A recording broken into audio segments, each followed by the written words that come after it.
Ibintu bihinduye isura nyuma y'amagambo akomeye cyane Perezida Felix Antoine Tshisekedi Tshilombo avugiye i Buruseli mu Bubiligi, aho yagarutse kuri Perezida Paul Kagame akamusaba gukura abasirikare ba M23 mu gihugu cya Kongo, amubwira ngo abwire abasirikare ba M23 bave muri Repubulika Iharanira Demokarasi ya Kongo, ndetse akavuga ko ikibazo ubwabo ari babiri nk'abagabo bashobora kwicara bakagikemura, ndetse akaba yarategereje igisubizo cya Perezida Paul Kagame. Perezida Paul Kagame nta kurya iminwa, nta gutekereza kabiri, agiye ku rubuga rwa X avuga amagambo akomeye cyane atumye isi yose ikangarana. Abantu bose ku mbuga nkoranyambaga batangira kuvuga bati ibi bintu bibaye ni ibiki? Perezida Paul Kagame yavuze amagambo y'icyongereza avuga ati, niba haramutse hagize umuntu wagira ikibazo ku rusaku rw'ingunguru iri mu busa, uwo muntu nawe yaba afite ikibazo. Ubyumve neza, yavuze ngo haramutse hagize umuntu ufite wagira ikibazo ku rusaku rw'ingunguru iri mu busa ihe gusakuza, uwo muntu yaba afite ikibazo. Ibyiza urayereka ikagenda cyangwa ukayigendera kure. Ayo ni amagambo Perezida Paul Kagame avuze. Ngira ngo mu minsi yashize murabyibuka neza ko yavuze ku bijyanye n'ibitumbaraye, ubu noneho aravuze ngo ingunguru iri mu busa. Tayari rero ingunguru mu busa, namwe muri abantu bakuru mwayumvise. Isi yose rero yakangaranyije, ndetse Repubulika ya Demokarasi ya Kongo batangiye kwandika amartikle arimo nk'iyo bahaye umutwe ugira uti sinema ya politike. Kigali yamaganye sinema ya politike nyuma y'uko Tshisekedi asabye Kagame gukora amahoro.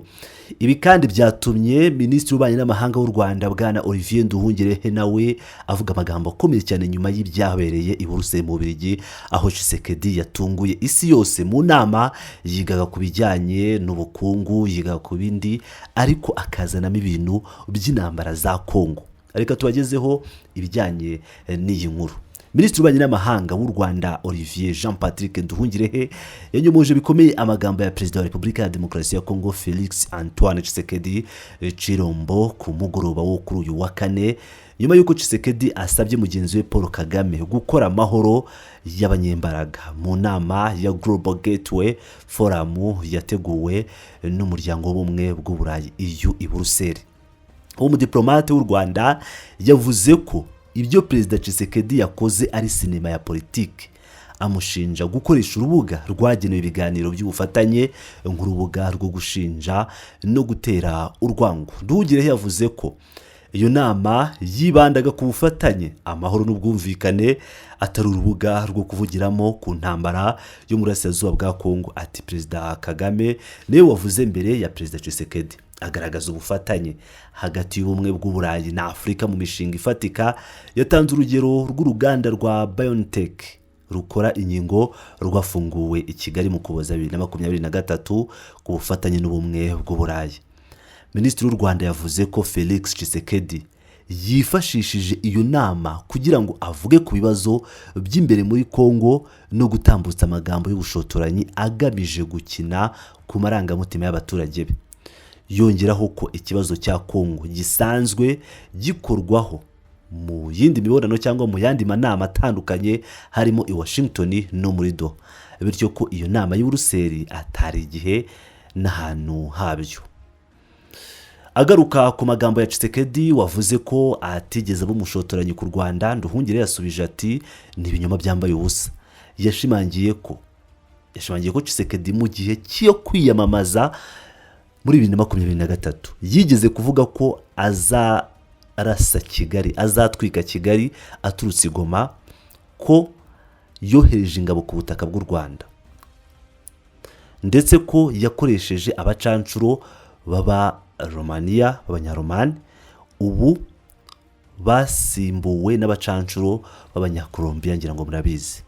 Nduhungirehe yongeye kumushinja gukorana n'imitwe ya Wazalendo, ayishinja gukwirakwiza urwango no guharabika Abanyamurenge. Mu birebana n'amasezerano y'amahoro, Minisitiri Nduhungirehe yavuze ko Tshisekedi yibagirwa ku Rwanda na Kongo byasinyiye amasezerano y'amahoro i Washington kwa 27 Kamena, kandi ari we wayishe. Agaragaza ibitero by'ingabo za Kongo ku birindiro bya AFC M23 no ku baturage b'Abanyamurenge bo mu majyepfo ya Kivu. Bikaba ari ukunyuranya n'amasezerano yo guhagarika imirwano. Yibukije kandi ko mu nama yabereye i Rwanda mu Kuboza umwaka ushize yamaze amasaha agera ku 9 mu biganiro na Minisitiri w'Ububanyi n'Amahanga wa Kongo Therese Kayikwamba Wagner, ariko ngo Kinshasa yanze byeruye igitekerezo cy'ibiganiro by'umutwe n'umutwe wa M23. Hanyuma iza kwemera ibiganiro muri Doha. Nduhungirehe yongeye kandi gushinja Tshisekedi ko yategetse intumwa ze i Washington kudasinya ku masezerano y'akarere yo kwihuza mu bukungu, kandi ayo masezerano yari yaraganiriweho ijambo ku ijambo n'impande zombi. Yasoje agira ati Perezida Tshisekedi ntiyazi Buruseli afashe ku mutima asa n'utanga ikiganza kuri Perezida Kagame mu gihe ari we ubangamira amasezerano ahari.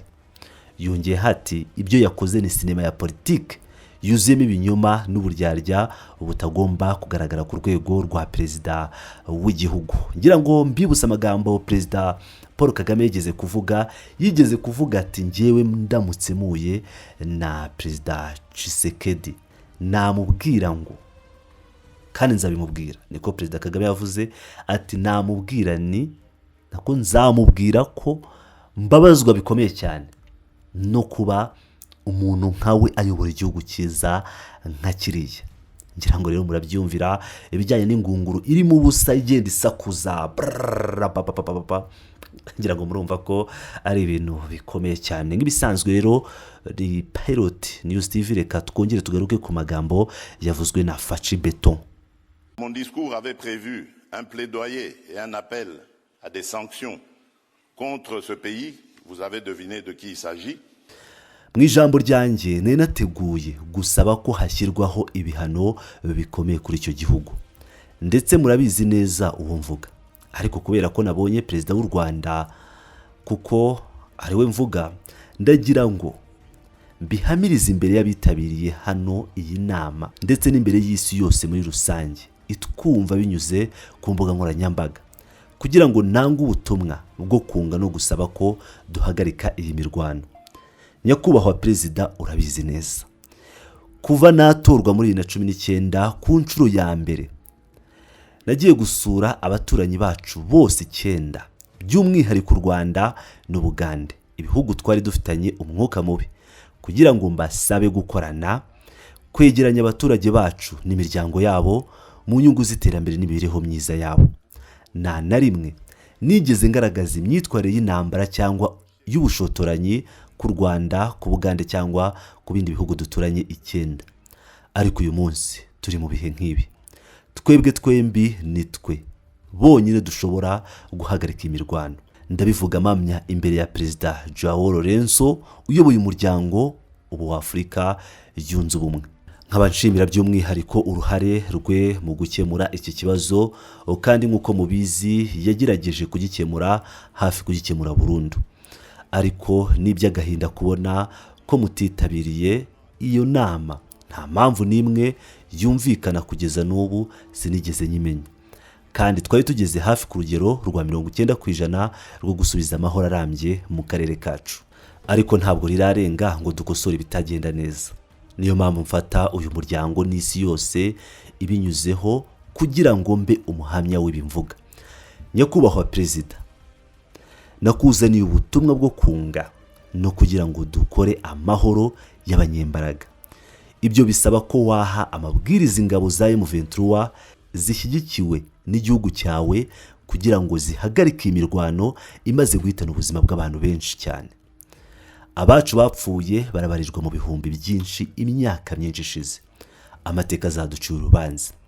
Igihe kirageze cyo guhagarika intambara, tugahindura, tugashaka amahoro n'iterambere. Ndashimira Perezida Cyril Ramaphosa waje kudushyigikira, atigeze atinda kohereza ingabo ze, kandi bamwe mu basirikare be baguye ku rugamba. Ibyo bituma tuba mu bushuti burambye ku bihugu bya Afurika y'Epfo, kimwe n'ibihugu by'inshuti bya Tanzania na Malawi byatanze ingabo zabyo.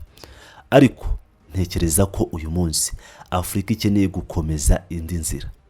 Nyakubahwa Perezida Paul Kagame, kandi dufite ubushobozi bwo kubikora. Dufate gusa ubutwari bwo kurebana mu maso, tuvuge ibitagenda, hanyuma dufate ibyemezo byiza ku nyungu z'abaturage bacu. Bityo rero icyifuzo nari nateguye cyo gusaba ko hashyirwaho ibihano ndahitamo kugihagarika by'agateganyo, ntegereje igisubizo cya Perezida Kagame. Kandi hano mu cyumba mbona n'intumwa ya Perezida Donald Trump, nshimira uruhare rwe mu gukemura ibibazo igihugu cyanjye kirimo, kimwe n'inshuti n'abavandimwe bo muri Qatar hamwe n'umwami wabo nawe wagize uruhare muri ibi bikorwa. Ndashimira kandi umuryango wa Afurika yunze ubumwe uhagarariwe na Perezida Faure Nyasimbe, washyizweho na Perezida Lorenzo uyoboye ubu umuryango wa Afurika yunze ubumwe, nawe uri mu bashyigikira iki gikorwa.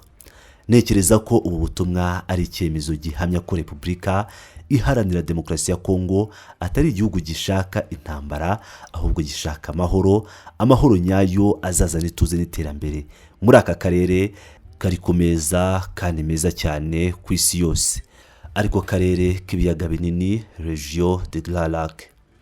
Nizeye ko iri jambo rizumvwa na Perezida Kagame, kandi ndamubwira ko niteguye kuganira kuri iki kibazo.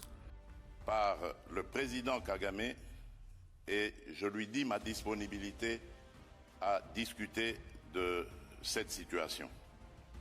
Excellences, Mesdames et Messieurs, excusez-moi cette